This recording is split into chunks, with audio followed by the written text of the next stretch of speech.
China preparing to join forces with North Korea in World War III, warns military expert. China has started preparing its military to support North Korea if World War III breaks out with the U.S., a military expert revealed. The People's Liberation Army of China has been conducting military exercises on the Korean border in preparation for war breaking out between the U.S. and North Korea. The fear of war between the two countries has risen over the past several months after China's neighbor carried out a number of illegal missile tests and threatened to target the U.S. territory of Guam with a nuclear missile. Following the announcement regarding China's new military drills, military expert Li Ji has given her verdict as to who the country would side with in any future conflict. She said, "The timing of this high-profile announcement by the PLA is a warning to Washington and Seoul not to provoke Pyongyang any further.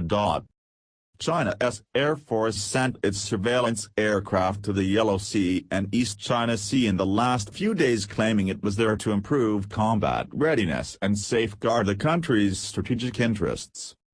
The aircraft took a flight path not previously flown to regions they had never previously operated in, and coordinated with fighter jets, alert aircraft and guided missile forces, spokesman Shan Jing said, according to a post on the Air Force's official microblog. The move comes as the U.S. prepares to conduct its own military drills in the region with South Korea. The Allies currently have up to 260 aircraft training in an exercise which simulates how an air war with Kim Jong-un's state would play out. The two countries have been carrying out the wargame scenarios for decades. Russia and China had urged the cancellation of the US's 5-day program, in exchange for North Korea halting its weapons programs. Beijing formally calls the idea the dual suspension proposal. President Trump's military refused to do so and may be partially responsible for why China chose to conduct its own training drills. China has become increasingly frustrated with U.S. President Donald Trump's handling of Kim Jong-un's rogue nation.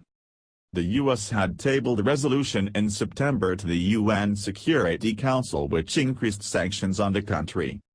However, Trump has since gone further and demanded that China cease all trade with their neighboring country. China has reacted angrily to the demands. The nation's state-run Global Times said, "We can neither persuade Pyongyang nor sway the opinion of Washington." When tensions on the Korean peninsula reach a new height, a large portion of the pressure is transferred to China. But the U.S. and North Korea must shoulder their own responsibility without making China the scapegoat. They went on to say, "The only thing China could do next is to firmly uphold its principles, strive to alleviate tensions while at the same time preparing for the worst." It concluded, "Beijing is fully prepared to use its prowess to defend its national interest. China owes no one anything, and other countries must know this." It has long been believed that China has been loyal to North Korea because they fear the destruction of the state would leave them responsible for dealing with any refugee crisis that may emerge.